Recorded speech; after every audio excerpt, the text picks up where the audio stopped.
بہت پہلے زمانے کی بات ہے جب کشمیر چھوٹی چھوٹی ولیج کمیونٹیز میں مطلب اس کا جو رہن سہن جو تھا رہنے کا جو ڈھنگ تھا وہ چھوٹے چھوٹے ولیج کمیونٹیز میں اور وہ ولیج کمیونٹیز جو ہوتی تھی وہ سیلف سفیشینٹ خود کفیل. تو اسی زمانے میں شال کی شروعات ہو گئی رف فارم جب کشمیر چھوٹی چھوٹی ولیج کمیونٹیز پر ڈپینڈ کرتا تھا اور اس ولیج کمیونٹیز میں سب چیز گھر میں ہی پیدا ہوتی تھی اور اس وقت یہ جو تھا شال یہ چادر کی صورت میں بنتا تھا وول فیبرک. اچھا لیکن یہ رف ہوتا تھا کیونکہ ایک ہی آدمی سب کچھ کرتا تھا. وہ زراعت بھی کرتا تھا کاشتکاری بھی کرتا تھا ایگریکلچر بھی کرتا تھا چادر بھی بنتا تھا دہن بھی اگاتا تھا بیل بھی پالتا تھا گائے بھی پالتا تھا یہ سب کچھ کرتا تھا. یہ تب یہ سمجھ لیجیے اسے تقریباً 2-2.5 سال پہلے کی بات ہے. Pasham has been known as a fiber since ancient times. It even finds mention in Ramayana. اچھا اس کی سب سے بڑی بات یہ ہے کہ جو سیتا ماتا جو تھی اس کی جو ڈاوری ہوتی ہے نا اس زمانے میں جہادی اس میں بڑے ہزاروں کے تعداد میں شال اس کو دیے گئے.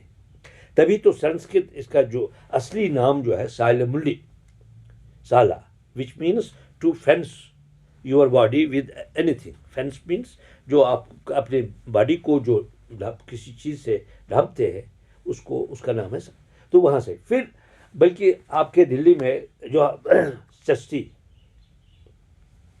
جو جب دلی سے باہر جب جاتے ہیں ہمارے اولیاء جو نظام الدین چشتی ان کو بھی آفر کیا گیا جبکہ وہ بہت پہلے جب سینٹرل ایشیا کا جو آنا جانا زیادہ رہا اس سے بھی پہلے کی بات ہے. تو مطلب یہ تو ہمارے اس ویلیو میں پیدا ہو گیا یہ باہر سے نہیں آیا. ریسرچرز کے آگے ایک بڑا سوال ہے کہ شال کا نام شال کب سے پڑا اور کیوں پڑا. اس سلسلے میں مختلف باتیں کی جاتی ہیں لیکن ابھی تک یہ بات طے نہیں ہو سکی کہ شال کا نام شال کب کہاں اور کیسے پڑ گیا. بہرحال یہ ہمارے ساتھ ہے پچھلے قریب 400-500 برسوں سے اس کا نام شال پڑ گیا ہوا ہے تو ہم یہی مان کے چلتے ہیں.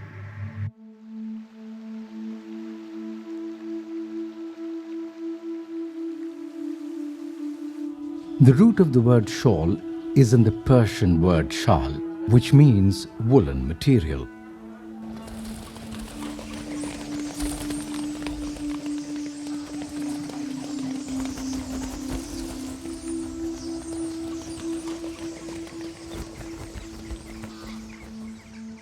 Arrival of Saint Said Ali Hamadin from Iran led to the revival of shawl making in Kashmir. اسلام یہاں تو 1320 اسے پہلے آتا تھا آنا جانا تھا لوگوں کے ساتھ ایک انٹریکشن تھا. للتا دیتیہ مکتا پیڑا کے زمانے میں تو لوگ کاروبار بھی کرتے تھے بلکہ اس زمانے میں اس کا جو زمانہ ہے اس وقت یہاں فارسی کے مسلمانوں کے جتنے بھی مطلب بول چال کے لفظ وہ ہمارے یہاں معاشرے میں پنپنے لگے بیکاز اس کا ایک انٹریکشن تھا مسلمان ملکوں کے ساتھ سینٹرل ایشیا کے ساتھ. بلکہ اس کے بعد کے زمانے میں ایک الگ قسم کی کالونی وہاں بن گئی ملیچمر. وہ آپ جب ڈاؤن ٹاؤن جائیں گے وہاں دیکھیں گے دیر از اے پلیس کالڈ ملیچمر جہاں ملیچ is an alien foreigner it's not particularly a derogatory term for Muslims, no, absolutely not, it's alien. وہ ایلین تھے وہ وہاں مسلمز آگے تھے یہاں پہ بیسیکلی کچھ صوفیز تھے وہ نکلے کچھ پریچنگ آف اسلام کے لیے. تو دو تہذیبوں کا دو سویلائزیشنز کا آپس میں جو ایملگمیشن ہوا اس میں سے کئی چیزیں نکل کے آ گئی. میر سید علی ہمدانی کا میں نے آپ کو ابھی ذکر کیا ہے کہ اس کے ساتھ کچھ ایک گروپ یہاں آ گیا جس نے یہ کاریگری کا یہاں جال بچھایا. اس وقت غریبی تھی یہاں لوگ غریب تھے بے روزگاری تھی دونوں چیزیں وہ اکٹھے اس نے کیے غریبی کے لیے بھی اور اسلام کا بھی اس نے پھیلا دیا. یہاں ایک خاندان تھا جس کا بافندہ خاندان کہتے ہیں تو جو کپوارہ میں رہتے تھے. گاؤں ایک ہے ڈسٹرکٹ کپوارہ ڈسٹرکٹ بارہمولہ میں کپوارہ آتا ہے تو وہاں ایک خاندان جو ہے تو اس نے زیادہ دلچسپی اس خاندان میں دکھائی. ان کا نام تھا بافندہ خاندان. اسی میں سے سید محمد شاہ بافندہ اپنے کچھ ساتھیوں سمیت لداخ چلے گئے. تو کیونکہ میر سید علی ہمدانی نے اپنا ڈیرا لداخ میں بھی جمایا تھا، کرگل میں، جو ڈسٹرکٹ لداخ میں آتا ہے. تو ہمارے ضلع ہے لداخ سے وہ کرگل آتا ہے، وہ بھی ایک ڈسٹرکٹ ہے وہاں. تو کپوارہ سے وہ وہاں گئے تو وہاں انہوں نے دیکھا کہ وہ وول بالکل سافٹ وول ہے اور گرمی ہے اس میں. پہلے تو یہاں ہی گاؤں سے وہ جو یہاں کی لوکل بھیڑ ہوتے ہیں وہی وول سے وہ ایک چادر بناتے تھے جو موٹی ہوتی تھی، گرم ہوتی تھی. ان کے دماغ میں یہ آ گیا ہے کہ ہم اس سے بھی سافٹ دیکھیں گے جسے پتلا بن جائے اور بالکل اچھا بن جائے. جو لداخ میں وہ بکرے ہوتے ہیں چھوٹے چھوٹے، تو وہاں اس خاندان نے وہ کچھ را مٹیریل لا کے یہاں کشمیر میں لایا. یہ کام پہلے سٹارٹ کیا ہے گاؤں میں، گاؤں کے عورتوں نے. اس کی کتائی جو ہوتی ہے چرخوں پہ، یہ یہاں کے گاؤں کی جو کشمیری پنڈت تھے انہوں نے سٹارٹ کیا. پھر مگر جو ان کی یہ تار تھی، تھرڈ تھا ہے اس کا، وہ موٹا ہوتا تھا گاؤں میں. پھر آہستہ آہستہ محمد شاہ بافندہ بربرا شاہ، یہاں کے سری نگر میں بربر شاہ اس کو کہتے ہیں، وہاں اس نے ایک مکان لے لی. وہاں سے انہوں نے سٹارٹ کیا ہے شہر سری نگر میں اس کام کو پھیلانے کے لیے. It was during the 15th century, during the reign of Zuin al-Abidin, that a new lease of life was infused in the shawl-making tradition in Kashmir. Zain al-Abidin invited weavers from Central Asia and laid the foundation for shawl industry.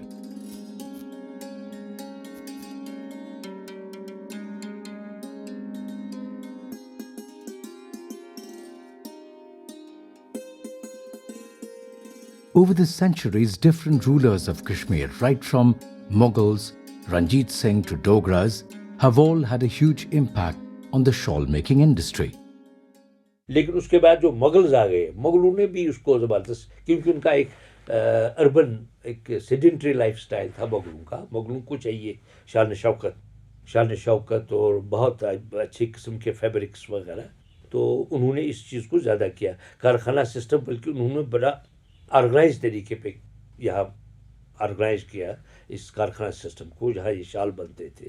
اس میں طرح طرح کے لوگ، پھر یہ سپنرس الگ ہوتے تھے، وہ اس کا وہ بنانے والے الگ ہوتے تھے، ڈائی کرنے والے الگ. بلکہ اس نے کچھ ڈائی بھی انٹروڈیوس کیا اکبر نے، دوشالہ، اسی نے وہ بالکل اس کو آسپیشن مانتے تھے. ابوالفضل نے اس کا ذکر کیا بہت زبردست. تو صاحب یہ اچھا، بلکہ اس زمانے میں، مغلوں کے زمانے میں، ایک مرچنٹس کیپٹل اس کی شروعات ہو گئی، یعنی simplest mode of production. Akbar gave great patronage to the industry. He even went on to coin a new word, Param Narm, for Pashmina. During Mughal times, Pashmina production not only became organized, but it also went on to become an integral part of the Mughal court life.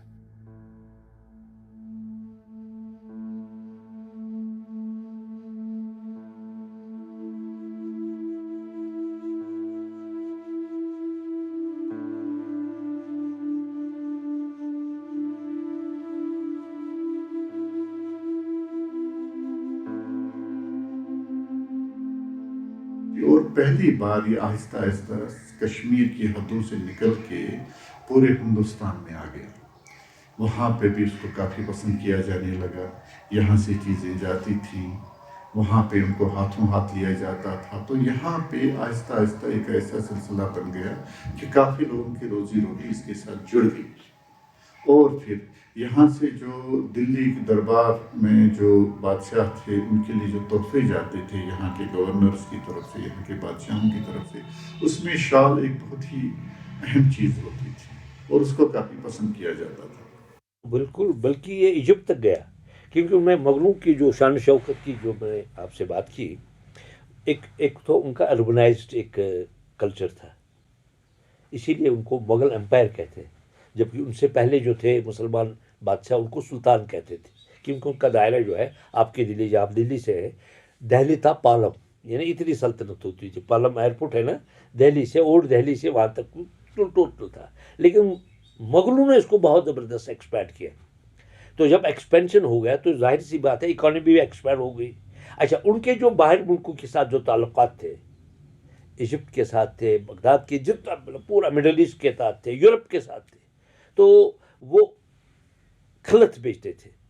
خلط ہوتی ہے ایک gift, جیسے یہ ہے ہمارے یہاں جیسے خلط مہجور، ایک شال دیتے تھے اس کو، بیکاز ایسے ہی خوبصورت. بلکہ ان کے اپنے امینہ بازار تو سنا ہوگا ان چیزوں کا نام. ایک فیسٹیول ہوتا تھا، سب بازار جتنی بھی چیزیں بنتی تھی آرٹس کرافٹ کی، اس کی ایگزیبیشن ہوتی تھی، وہاں سیل ہوتی تھی. اس میں جو سب سے بڑا کانسپیکیوس جو چیز ہوتی تھی بیچنے کی، وہ کشمیری شال ہوتا تھا. مین بھی پہنتے تھے دوشالہ، وہ تو اسپیشلی مین کے لیے ہوتا تھا. اب اس کو دوسا بھی کہتے ہیں، دوسا وہ بڑا خوبصورت ہوتا. اس زمانے میں وہ شاہتوش کا بنتا تھا. اب شاہتوش تو دیٹس بینڈ، تو وہ بنتا تھا. تو عورتوں کے لیے الگ قسم کے ہوتے تھے. تو میں مطلب یہ کہنے کا مطلب یہ ہے کہ یہ اچھا سب سے بڑی بات یہ ہے کہ جو میجر ریونیو جو آتا تھا، جب مغل یہاں آ گئے، انہوں نے ایک ٹریٹی کشمیر یونین کے ساتھ ٹریٹی کی. اچھا ٹریٹی میں 4-5 چیزوں پر ان کی مونوپلی ہو گئی. ایک تھا شال، یہ کشمیری شال، مونوپلی دس مینشنڈ ان اور ٹریٹی. دوسرا ہے سیفران تو دیکھا ہوگا، جو زیفران ہم کہتے ہیں، saffron.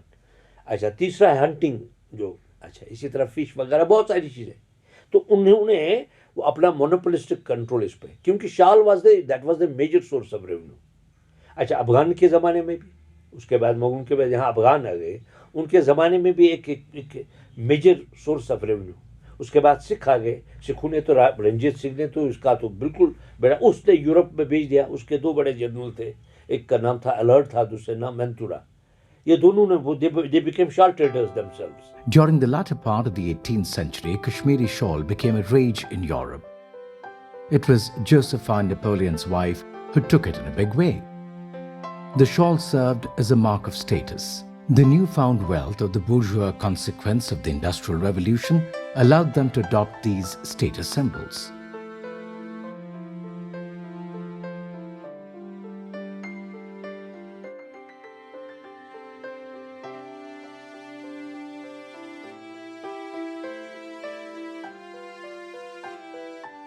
The shawl that enamored the imagination of the Western world was known as Kani. It is an interlock twill tapestry technique.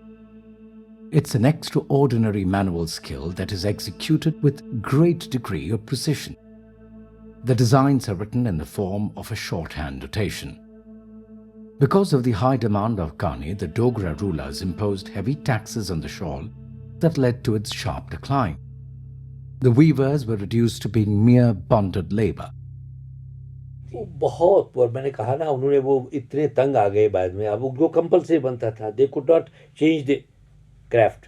مثلا میں اگر شال ویور ہوں، میں دوسری کوئی اور جاب نہیں کر سکتا. I would have been penalised by the government, جو اس وقت آٹوکریٹک گورنمنٹ تھی. اور تب کیا کرتے تھے اب لوگ، جو جب تنگ آ گئے، انہوں نے اپنے تھم کو اس کو زخم دیا، کچھ کاٹ دیا، کہ اپنے آپ کو ناتوان بنا دیا کہ بھائی ہم نہیں یہ بنا سکتے. By 1900, great days of Kani was over.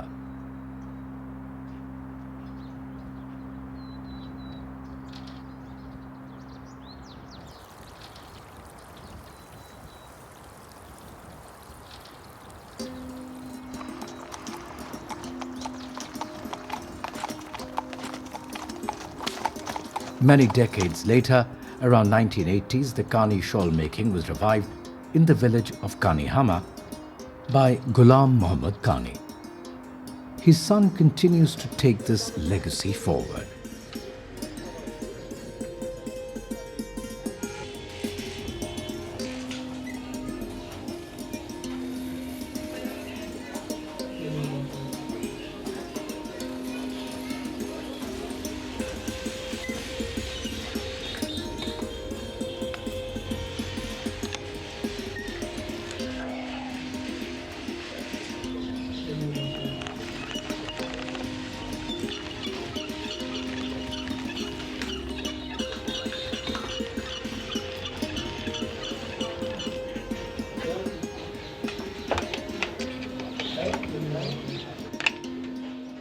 پھر آگے آگے جا کے ہے نا وہ 8 ڈیزائن آگے بڑھ کے 100 ڈیزائن بن گئے. پھر یہ ہر جگہ, پھر یہ سری نگر میں بھی بہت سارے جگہوں پر پھیل گیا یہ کام.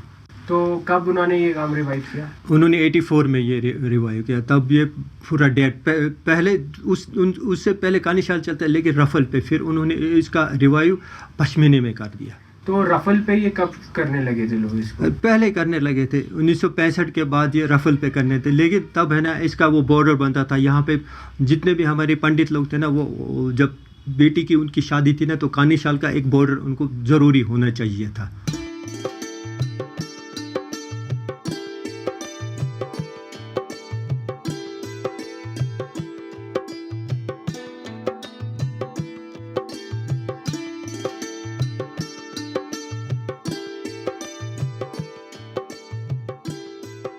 ہاں, یہ جو شال ہے یہ بہت پرانا شال ہے. افغان پیریڈ میں یہ بنایا, جب یہاں افغانیوں کی حکومت تھی تو اس ٹائم کے جو کاریگر تھے انہوں نے بنائے ہیں.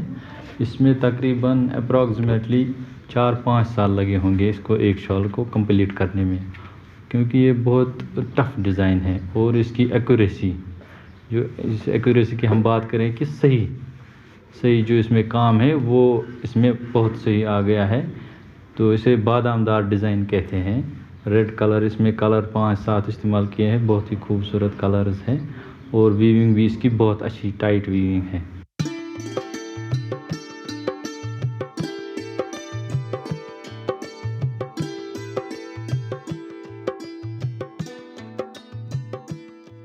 جب سکھوں نے یا حکومت کی تو انہوں نے پیزلی ٹائپ بنایا ہے. مان کے چلو یہ لانگ پیزلی انہوں نے سٹارٹ کیا.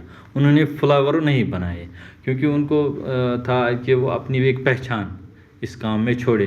اور زیادہ تر یہ جو ہے نا کانی شال جو پشمینے پہ کیا جاتا تھا یا کوکون سلک پر کیا جاتا تھا, تو یہ مہاراجہ راجہ ان کے جو وزیر تھے وہ پہنتے تھے. جو مان کے چلو جو دربار میں ہوتے تھے وہ جب وہی پہنتے تھے زیادہ. تو اس شال کو اگر آپ دیکھ لیجئے, اس میں مختلف پیچز لگے ہوئے ہیں. یہ ایک شال ایک لوم پر نہیں کمپلیٹ ہوا ہے, یہ تقریباً 4-5 لوم پر یہ کمپلیٹ ہوگا. پھر اس کو جوڑتے تھے, اور جوڑنے کے لیے الگ کاریگر ہوتے تھے. پھر اس کو جوڑ کے نا ایک شال بنایا جاتا تھا. مطلب جوڑتے سلتے تھے اسے ایسے فائن سلتے تھے, کسی کو پتہ بھی نہیں چلتا تھا اس میں سلائی کی گئی ہے. وہ الگ کاریگر تھے, وہ جامہ وار کو ایسے سلتے تھے, وہ جوڑ دکھائی نہیں دیتا تھا. جب پورا شال کمپلیٹ ہوتا, مان کے چلو اگر کسی شال میں 1/4 حصے کو بنانے میں 3 سال لگیں گے, ایک شال کو لگیں گے 12 سال. اب ٹائم کیسے کنزیوم وہ کرتے تھے, وہ ایک شال کو 4 لوموں پر چڑھاتے تھے. 4x2 کاریگر بیٹھتے تھے لوم پر, پھر بنتے تھے 4 پیسز اسکوائر 4 پیس, اور انہی 4 پیسوں کو وہ جوڑ کر ایک شال بناتے تھے 2 سال میں, ورنہ اس کو لگیں گے 8 سال. یہ تو سوزنی کا ہے. شال تو پشمینہ ہے, اس کا جو بیس ہے بیس پشمینے کا ہے اس میں, لیکن جو ہے نیڈل ورک سے کیا گیا ہوا ہے. جب کانی شال ڈکلائن ہوا یہاں, جب ڈوگروں نے ٹیکس لگا دیا کانی شال پر, تو اس ٹائم وہ 70% ٹیکس مانگ رہے تھے کاریگروں سے, کیونکہ ایک ہی انکم تھی کشمیر میں, وہ تو ہینڈی کرافٹ سے, مطلب جو ہست شیپ کلا تھی ہماری, چاہے اس وقت ٹائم کانی شال تو بہت تھی, تقریباً 34,000 لوم میں چل رہی تھی پوری JNK میں. تو انہوں نے ڈوگروں نے کیا کیا کہ اب ہم نے قبضہ تو کر لیا, اب ہمارا ریونیو کہاں سے آئے گا. تو انہوں نے کہا یہاں تو ایک ہی ذریعہ ہے ریونیو کا, وہ ہے کاریگروں سے. انہوں نے ٹیکس بہت مانگا, 70% ٹیکس. تو انہوں نے کیا کیا, انہوں نے کاریگروں نے کانی شال کو چھوڑ دیا.